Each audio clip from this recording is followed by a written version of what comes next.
Hello बच्चों, MK chemistry classes में आपका स्वागत है। हम लोग 12वीं केमिस्ट्री के अंतर्गत ठोस अवस्था पढ़ रहे थे। इस ठोस अवस्था में हम लोगों ने अब तक कई टॉपिक को कवर किया है।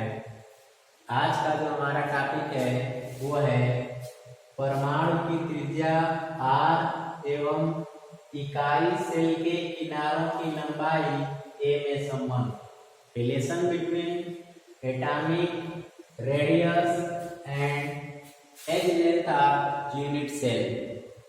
ठीक है, परीक्षा के पॉइंट ऑफ व्यू से, खास करके कॉम्पिटिटिव एग्जाम्स के पॉइंट ऑफ व्यू से काफी महत्वपूर्ण ये रिलेशन है। तो इस रिलेशन को आज हम लोग सीखेंगे कैसे इसको स्थापित किया जाता है, आर और ए में रिलेशन।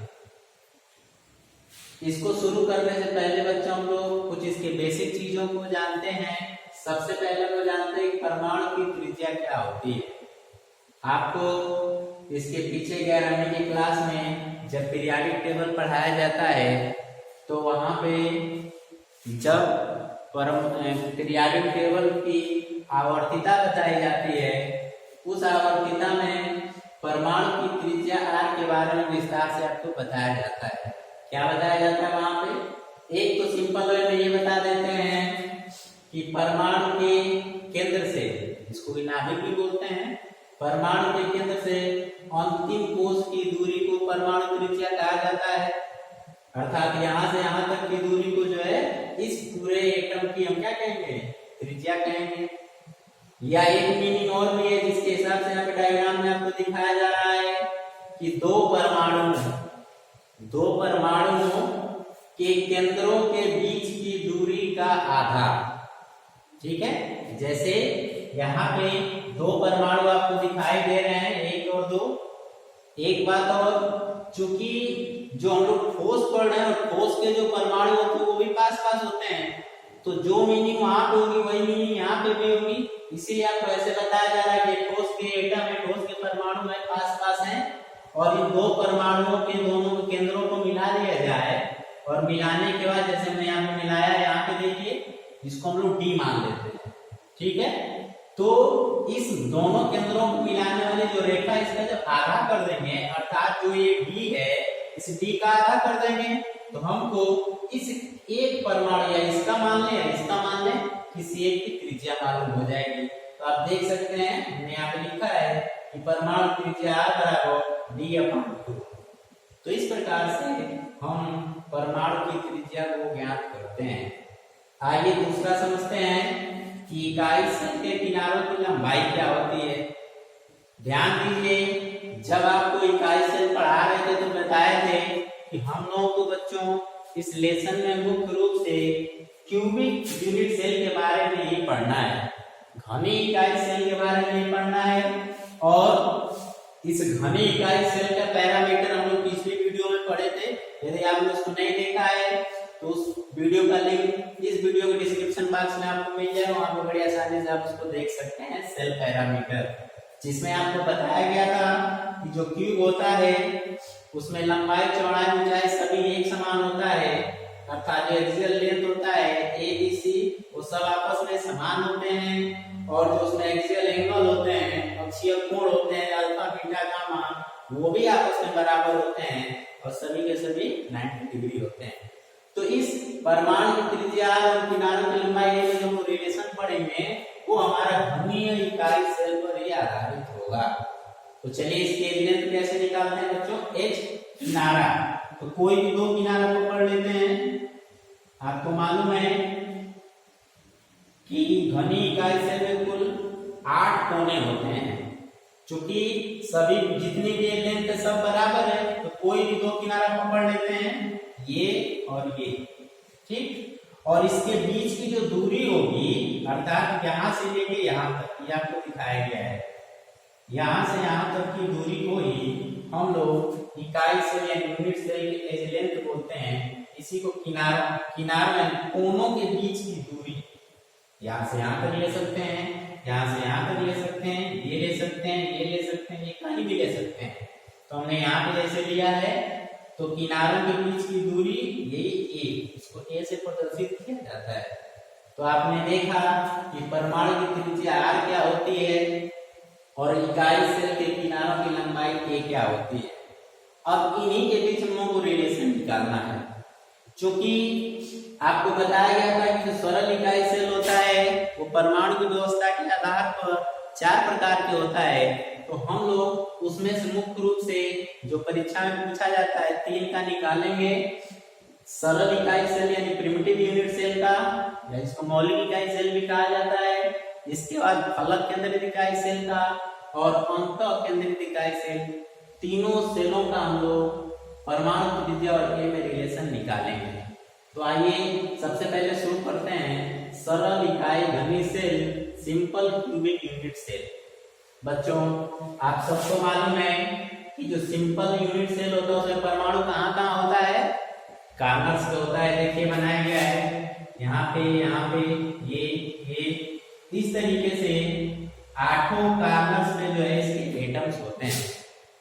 हम लोग जब डायग्राम बनाते हैं तो उसको डॉट के माध्यम से सिर्फ दिखाते हैं, लेकिन आप सपोज करिए यदि यहाँ पे परमाणु हम बना रहे पूरा ऐसे, तो एक परमाणु इस कार्नर का और एक परमाणु इस कार्नर का।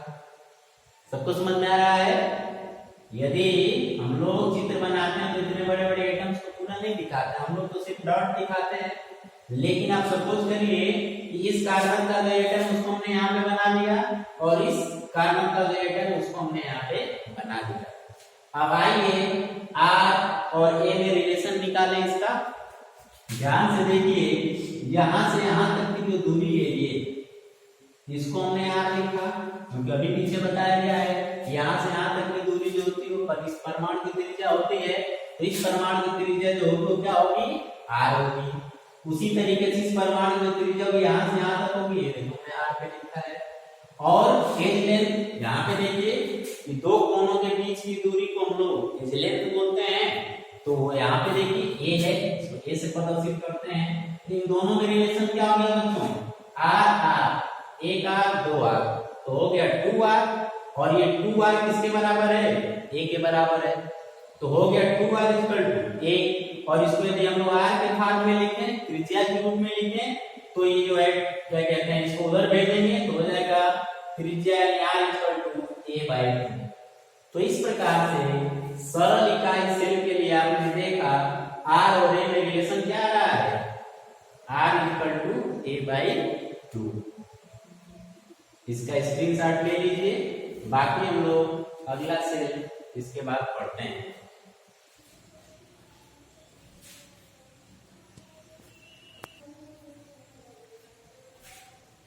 स्क्रीनशॉट आपने ले लिया होगा। आगे हम पढ़ते हैं फलक केंद्रित घनी इकाई सेल या फलक केंद्रित इकाई cell, face centred cubic unit cell. इसमें बच्चों आपको बताया गया था कि जो एटम्स होते हैं उनका अरेंजमेंट कहाँ कहाँ होता है, सारे कॉर्नर्स पे। कॉर्नर्स कितने होते हैं, 8। इसके अतिरिक्त इसमें जो एटम्स होते हैं वो फेस के भी होते हैं, फलक के भी होते हैं। और फलक कितने होते हैं, क्यूबिक यूनिट सेल में फलक कितने होते हैं, 6। बताए थे इसको उदाहरण रूप में, कमरे में भी बताए थे। ऊपर नीचे, इधर की दीवार, उधर की दीवार, इधर की दीवार और इधर की दीवार। अर्थात ये ऊपर नीचे, ये आगे और पीछे, तो कुल 6 फलक होते हैं। उन फलकों पर भी फलकों के केंद्र में लिखा हुआ है कि फलक केंद्रित, फलकों के केंद्र में भी एटम्स होते हैं। ये चीजें आपको पीछे बताई जा चुकी है। आइए इस फलक केंद्रित इकाई सेल के R और A में रिलेशन निकालते हैं। आप सोचिए कि एक एटम इस कार्नर पे है, क्योंकि कार्नर पे तो होंगे ही, एक एटम इस कार्नर पे है और एक एटम, कोई भी आप फेस ले सकते हो, ये भी ले सकते हो, ये भी ले सकते हो, ये भी, कोई भी 6 में से कोई भी एक फेस ले सकते हो। हम लोग ऊपर वाला फेस ले रहे हैं, तो फेस के सेंटर में भी एक जो है क्या कहते हैं, एटम होगा। तो ये कार्नर का एटम हो गया, एक ये फेस के सेंटर का एटम हो गया और एक इस कार्नर का एटम हो गया। त्रिज्या इसकी देख लेते हैं। यहां से यहां तक की जो दूरी है, एक R, यहां से यहां तक की दूरी दूसरा R, क्योंकि ये चूंकि पूरा इसमें आ रहा है जिसमें 2 R आएगा, एक R यहां से यहां तक आएगा, तीसरा आर और एक आर यहाँ से, इसमें देख रहे हैं 4 आर आ रहे हैं। और एज लेंथ आप देखिए, यदि हमको यहाँ से यहाँ तक पहुंचना हो तो सीधे जा सकते हैं जो कि 4r को प्रदर्शित करेगा, और दूसरा तरीका यहाँ से यहाँ जाने का कि यहाँ आइए इस कॉर्नर पे और यहाँ जाइए। तो यहाँ से यहाँ तक की जो दूरी है उसको एज लेंथ बोलते हैं, जिसको a से प्रदर्शित करते हैं, और यहाँ से यहाँ तक की दूरी को भी एज लेंथ बोलते हैं, जिसको a से प्रदर्शित करते हैं। तो इस कॉर्नर से इस कॉर्नर पे आने के लिए हमको 2 a की जरूरत पड़ेगी, यानी यहाँ से यहाँ और यहाँ से यहाँ। तो इसके बीच में हम लोगों को रिलेशन निकालना है। चलिए रिलेशन निकालते हैं। एक और विशेष बात कि यहाँ पे आप देखिए इस कॉर्नर से यहाँ तक की दूरी ये और ये एक ट्रायंगल बन जा रहा है। क्या बन जा रहा है बच्चों? ट्रायंगल। और इस ट्रायंगल में इस त्रिभुज को यदि हम यहाँ पे बना दें ऐसे सीधा, तो ये वाला जो कोण होगा, ये वाला ये कितना डिग्री होगा? 90 डिग्री। कैसे? क्यूब के सारे कोण जो होते हैं वो कितने डिग्री होते हैं? 90 अंश होते हैं। तो आपको समकोण त्रिभुज से परिचित आप होंगे। ये 90 डिग्री बन गया, तो ये समकोण त्रिभुज बन गया। और इस समकोण त्रिभुज में हम लोग एक बहुत ही फेमस प्रमेय यूज करते हैं, पाइथागोरस प्रमेय। तो इस त्रिभुज में हम लोग पाइथागोरस प्रमेय यूज करके और r और a के बीच में रिलेशन निकालेंगे। क्या होता है कि इस पे और इस पे का बना वर्ग इस पे यानी कोण पे बने वर्ग के बराबर होता है। तो इसको यहाँ पे ऐसे लिखा गया है a² + b² 4r²। पाइथागोरस प्रमेय आपको पढ़ाया जाता है a² + b² c²। तो सेम चीज यहाँ पे दिखाया गया है, a की जगह पे a, फिर ये जो है b की जगह पे फिर a हमने लिया है a² + a² 4r²। इसको सॉल्व करते हैं, ये दोनों ऐड होगा तो 2a² और ये हो जाएगा आपका 16r²। इसको और सॉल्व करेंगे, a² 16/2r²। सॉल्व करते जाइए इसको, a² 8r² और a इसको और सॉल्व करेंगे तो 2/2r हो जाएगा, और r को इधर ला दें तो r² हो जाएगा a/2 × √2। तो इस प्रकार से आपने रिलेशन निकाला। इसमें फलक केंद्रित इकाई सेल के r और a में रिलेशन निकाला। इसको हम चाहें तो और एक सरल वे में लिख सकते हैं। इस समीकरण में क्या करेंगे, √2 से ऊपर नीचे गुणा कर देंगे तो एक रिलेशन निकल के आएगा r √2a/4। तो इस प्रकार से आपने देखा कि फलक केंद्रित इकाई सेल में a और r में किस प्रकार का रिलेशन आ रहा है। बहुत इंपॉर्टेंट है, बहुत महत्वपूर्ण है बच्चों, इसको आप ध्यान से देखेंगे। फिर से एक बार इसको देख लिया जाए कि फलक केंद्रित इकाई सेल में एटम्स कहाँ पे होते हैं? कार्नर्स पे, ठीक है, और कार्नर्स कहाँ? फेस के सेंटर पे होते हैं। तो इन एटम्स को बनाया गया यहाँ पे, तो इसके हिसाब से हमने इनकी त्रिज्या देखी तो 4r मिल रहा था, यहाँ से यहाँ तक, यहाँ से यहाँ, यहाँ ऐसे करके 4r मिल रहा है। और एज लेंथ 2 जगह मिल रही है, एक ये और एक ये। तो हमने इसको जब अलग इसमें से निकाला तो एक हम लोगों को समकोण त्रिभुज मिल जा रहा है, और समकोण त्रिभुज में हम लोग पाइथागोरस प्रमेय लगा के और a और r में रिलेशन निकाले। लास्ट में रिलेशन क्या निकल के आया कि r √2a/4। तो इसका स्क्रीनशॉट ले लीजिए, अगला हम लोग पढ़ते हैं।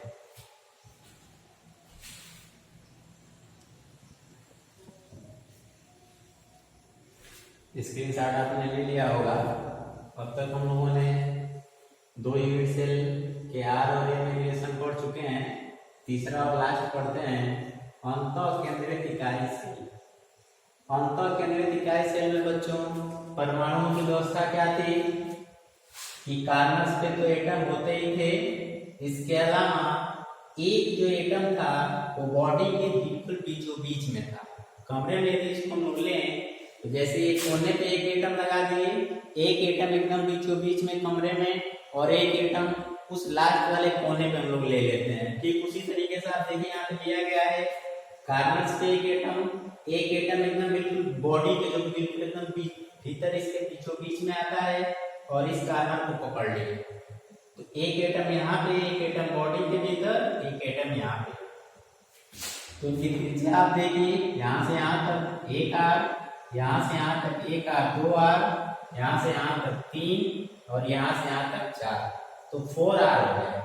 और यदि हमको इस कार्नर से इस कार्नर पे आना हो तो एक तरीका ये कि सीधे आ जाए, जिसको हम लोग बॉडी डायगोनल भी बोलते हैं, ठीक है, इसको हम लोग बॉडी डायगोनल भी बोलते हैं, बिकॉट बोला जाता है, बॉडी के अंदर का बिकॉट।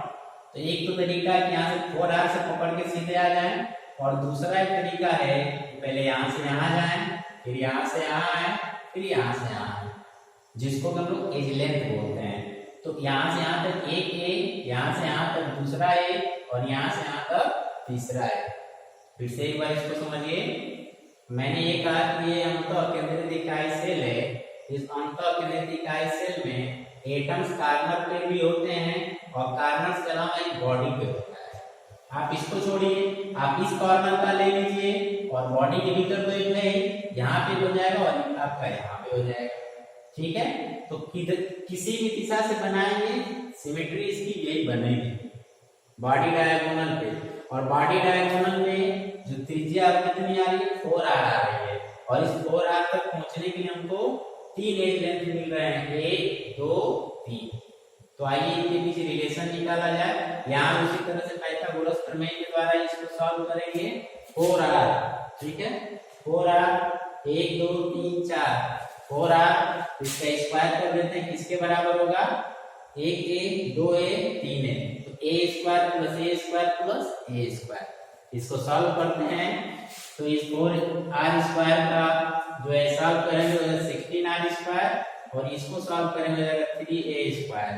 फिर R स्क्वायर इक्वल टू 3/16 उधर भेजेंगे, 3/16A स्क्वायर।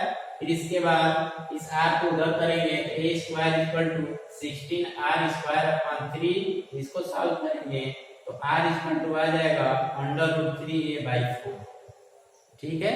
तो इस प्रकार से अंतःकेंद्रित इकाई सेल के लिए रिलेशन हमने क्या निकाला, आप A का रिलेशन देख लीजिए या R का रिलेशन देख लीजिए, R इक्वल टू आ गया √3A/4।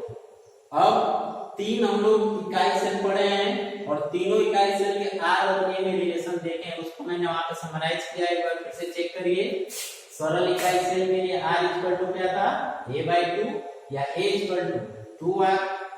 दूसरा जो था फलक केंद्रित इकाई सेल, उसके लिए R इक्वल टू √2A/4 या A इक्वल टू तो 4R/√2। और तीसरा जो है अंतःकेंद्रित इकाई सेल, इसके लिए R इक्वल टू अभी हमने निकाला यहाँ पे √3A/4 या A इक्वल टू 4R/√3। इसको याद करने के लिए भी सुविधा के रूप से भी आप लिखा है, बड़ी आसानी से याद कर सकते हैं। यहाँ पे R इक्वल टू A/2 है, यहाँ पे R इक्वल टू √2A/4 है, और यहाँ पे R इक्वल टू √3A/4 है। तो इसमें आप एक संबंध बना के इसको आसानी से इस रिलेशन को याद कर सकते हैं। मिलते हैं इसे अगले वीडियो में, धन्यवाद।